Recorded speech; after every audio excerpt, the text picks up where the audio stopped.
Look, Locke, whatever you do, do not go in there. It's time. Yeah, it is time. Alright, so what do we got here? Now, what the hell, man? Seriously. I mean, come on, guys. Why do you always have to keep showing up like this? Well, I finally did it. The 40th episode, and what better way to celebrate the 40th episode of the Boob Tube than Red vs. Blue Season 4.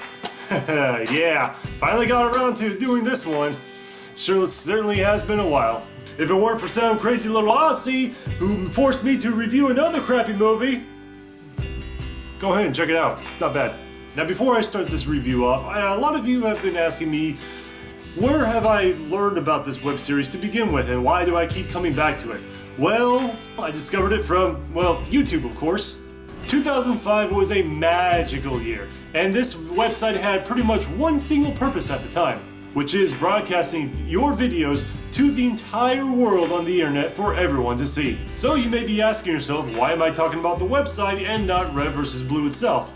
Well, this is a segue, you impatient piece of shit. It was also the same year where I was introduced to a multitude of Red vs. Blue bootleg videos, which all worked out in the end, if you ask me. The Halo parody series, which YouTube inadvertently spearheaded Rooster Teeth into the major franchise that it is today. And seeing as how Season 4 came out right around 2005, I believe. Nope, 2006. Well, go figure. And I haven't done an RVB review for quite a while, which if you haven't seen any of my previous ones, I highly recommend checking them out. Right here. Because at this rate, YouTube's not going to be helping me out anytime soon.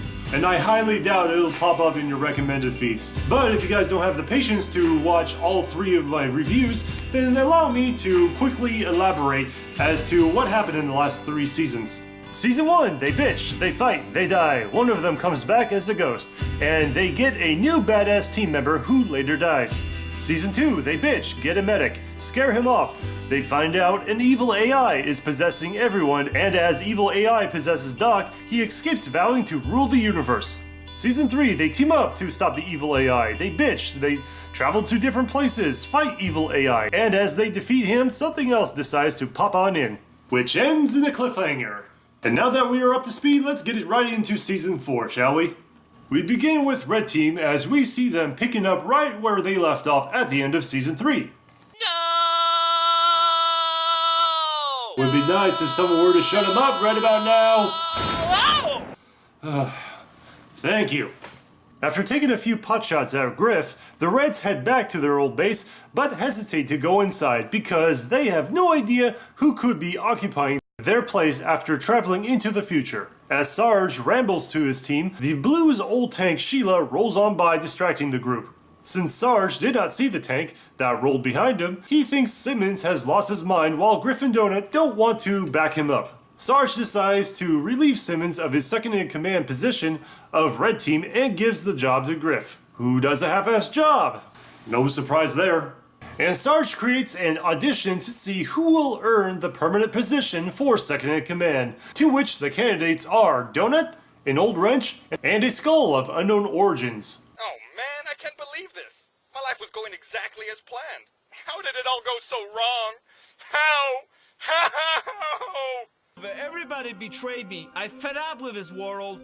As Sarge announces Donut as the winner, Simmons gets depressed and tries to ignore Sheila in the process. However, Sheila suggests to Simmons that he should stay over at Blue Base for a while since no one else is living there at the moment. And as Simmons tries to make radio contact with the Red Team, they pretty much give him the cold shoulder, which is the last straw for him as he paints his armor blue, very poorly I might add, and mounts a one-man assault on Red Base. Griff manages to talk Simmons out of killing his own teammates, but Sarge's presence just infuriates him even further. Simmons, I can understand you're going crazy and seeing imaginary tanks. The tank is right there, for the love of God. I feel like I'm taking crazy pills. This forces Simmons to take Griff hostage and make him play around with the teleporter, until Donut and Sarge make their way inside Blue Base, but before Sarge can execute Simmons for treason... Oh yeah! Dig you go, Boob! Oh, the back of your head. Hey, Church is back! And how the hell did he make it all the way over to Blood Gulch? Well, for the Blue story, Church risked life and limb in Season 3 to save his dumb friends, and after successfully doing so, he gets jumped by an unknown enemy. That's pretty much the gist of it. Like I said before, if you guys want the full recap, here you go. With that said, the other Blues hang outside the base when Church's astral form appears. They do a bit of reintroduction to their characters, with Caboose in particular hamming it up to 11. See, he is mad. Now he'll just stare at me until I stop talking. Then, when he thinks I am done talking, then he will start talking again. Yeah, the jokes in here in Season 4 can be a little bit more of a hit than miss, but when it's a miss, it can be very, very cringy if you ask me. Anywho, Church tells the team that something scared the soul out of him, which forces their leader to jump out from his body. The team decides to investigate what this big thing is, and it turns out to be some big blue alien. Alright, now for some action. Jesus, run! Oh my god, I'm gonna die. What the fuck is that thing? Run! Smooth, Blue team. Real smooth. So the Blues regroup to devise a new plan of attack. Tex tries to take care of the alien herself, which doesn't work out. So now they move to Plan B, which is Caboose going in as a distraction as Tex and Church retrieve their bodies. Caboose has a chat with Andy the Bomb and comes across the big blue alien who just so happens to be quite friendly. Well, sort of. And after the Blues insult the alien's body odor, they spend a good amount of padding trying to communicate with him, until the alien sees Tucker with the energy sword in his hand. Gotcha, bitch! Tex makes a deal with Andy to help translate what the alien is trying to say, which turns out that the alien is upset because Tucker found the sword first, which he needs to fulfill a prophecy. So now Tucker is forced to go with the alien to complete this mysterious task. Oh, but don't worry, they're gonna have a little backup with this quest. What? And who? No fucking way. I never said it was the best help, but hey, something's better than nothing. So with that said, the gang heads on out, and Tex quietly leaves Church behind as well, in hopes of some treasure. Which would explain why it was only Church that came back to Blue Base, and cold-cocking Sarge from behind. Speaking of which, at Blue Base, Church dumps Sarge's unconscious body down the hole while Simmons plays it cool in pretending to be someone else since he is already poorly painted in blue armor, which takes the red team out of the base and onto the field where they leave them behind and take their Jeep in the process. Sometime later, Church gives the undercover Simmons the rundown of the red team members while making fun of Simmons. And there's this other guy who hangs around in maroon armor. I haven't seen him in a while, but he's a freaking know-it-all, man. He acts like he's smart, but he's really not. What? Just how he's not good at stuff, and how he's dumb, and how the stuff he likes is dumb. So after that embarrassingly sad moment, Church and Simmons bicker as to who should be in charge, and naturally Church says that he is because he can call into command. And guess who happens to be in the future as well? Hello. Come in, Blood Guns. Can you hear me? Hello. What the fuck? That's right. Vic is alive, or at the very least, Vic's great-great-great-great-grandson, Vic Jr., back at Red Base. As Sarge begins to realize that Simmons may not be coming back, he shows up at their doorstep with some intel from Blue Base. However, Sarge doesn't want to hear anything that Simmons has to say. On the count of, well, you know, knocking out your superior commander pretty much a few times. During the quest, Tucker, Caboose, Andy, and the alien reach their first destination called the Great Burning Plains, where Tucker's first task is to slay the great monster. They charge in for the kill, but to their surprise, the monster is already dead. Well, that was easy. Now they are in the Great Swamp, and Caboose notices someone following them since the beginning. They lay low for the night to camp, and by the time Tucker wakes up from his nap, everyone has disappeared, while the mysterious stranger moves on in to take his weapon. Gee, I wonder who could it be? Now, Caboose! Get off of me, you stinky idiot! Tex? Nope.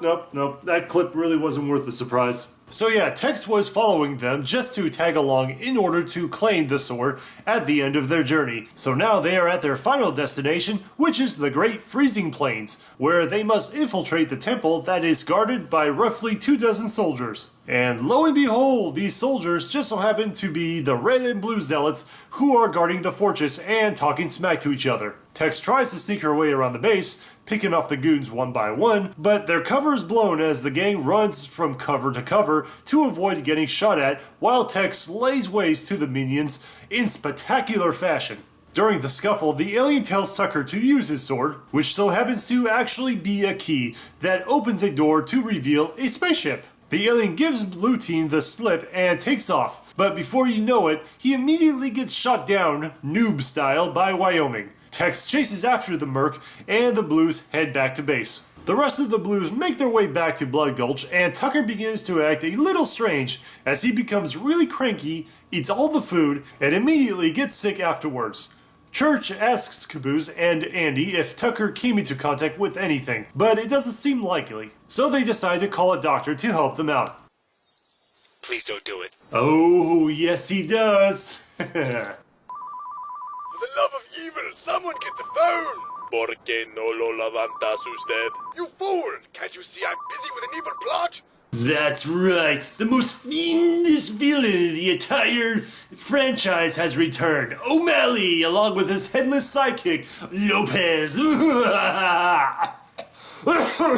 But the Blues just want his other alter ego Doc to give Tucker a checkup to see what is really going on with him. After making a deal with the nefarious psycho and paying him a $20 surcharge, Doc examines Tucker and figures out what is wrong with him.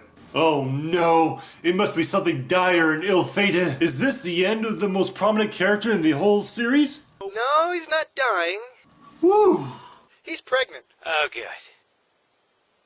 Wait. What? So I guess Tucker's is Prager's and Doc will stick around to deliver the baby. Meanwhile, Simmons decides to switch out of his blue armor and heads inside Red Base, where he tries to tell his team about the Blues' plans. But Sarge doesn't want to allow it, as he wants to put Simmons on trial for his treason and have Griff as his public defender. Simmons gets off light and finally informs them that the Blues have re-established contact with their command. And the Reds look for Lopez's head for key intel from command on how to eliminate the Blues once and for all. Donut manages to find Lopez, as it would appear that their jolly pink guy is fluent in Espanol. Ask him if he has our secret plans. Lopez, ¿qué es el tiempo? Voy a ir a la playa con mi primo que jugue a tenis. Yo cambio un lápiz. Well, some of it. Sarge uses root access to bypass Lopez to get the information directly. However... Hola, hola. Tu escúchame. Hola. Hola, hombres de Gold Sangrosa. Gracias por la información. You know, for a futuristic military company, they sure do know how to cut corners when it comes to cost. And a new plan is hatched as Sarge plans on taking Andy to translate the intel for them. As Caboose stays behind because he doesn't want to catch the Praegers, Sarge moves in for the old switcheroo, which replaces Andy for Lopez. After realizing his mistake, Sarge makes another switch with the human skull, as Caboose is distraught because he believes Andy is dead. He takes the skull inside and asks Doc if he could revive the skull. Unfortunately, Doc can't do anything about it. Tucker denies being pregnant, just like any teenager would. And all of this news infuriates Church as he walks outside the base to look for the Reds, where they finally decipher their message. Here are your orders for winning the war. Eliminate the enemy. Okay, also, try to do better than you are currently doing. And please win. Thank you. That didn't help at all. After learning about their disappointed instructions, Church and Sheila mount an assault on the Reds as they hide for cover. Sarge calls command for backup as Church finds out from Andy that apparently the alien was the one who knocked up Tucker with a parasitic host. Not to mention that O'Malley left Doc's mind because Sarge used the radio and Tucker's little bun in the oven is born. And finally, the season ends with Church heading back to the Blue Base, with Donut following foot, but is quickly squished by the Reds' transport ship.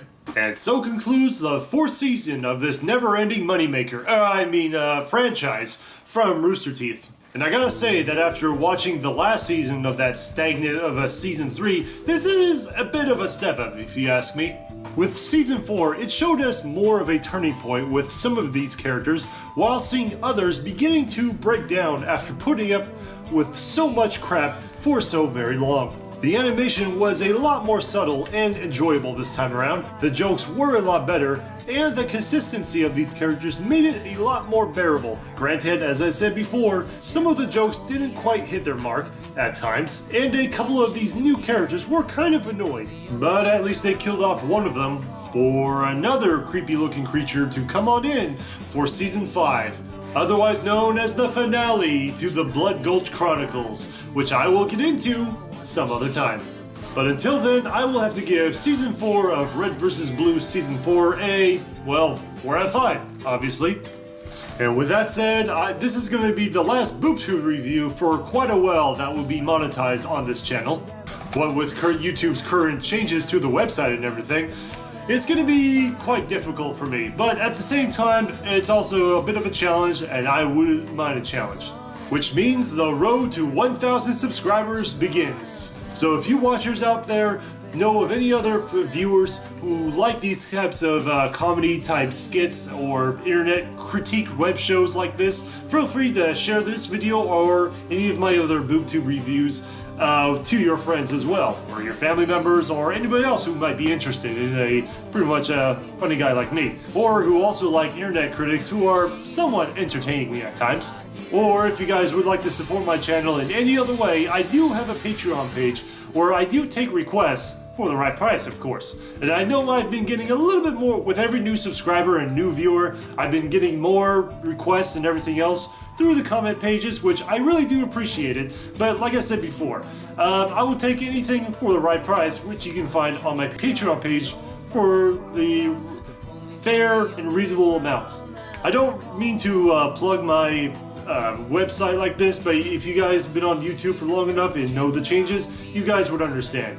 And with that said, thank you all for watching, and I will see you all next time on the BoobTube.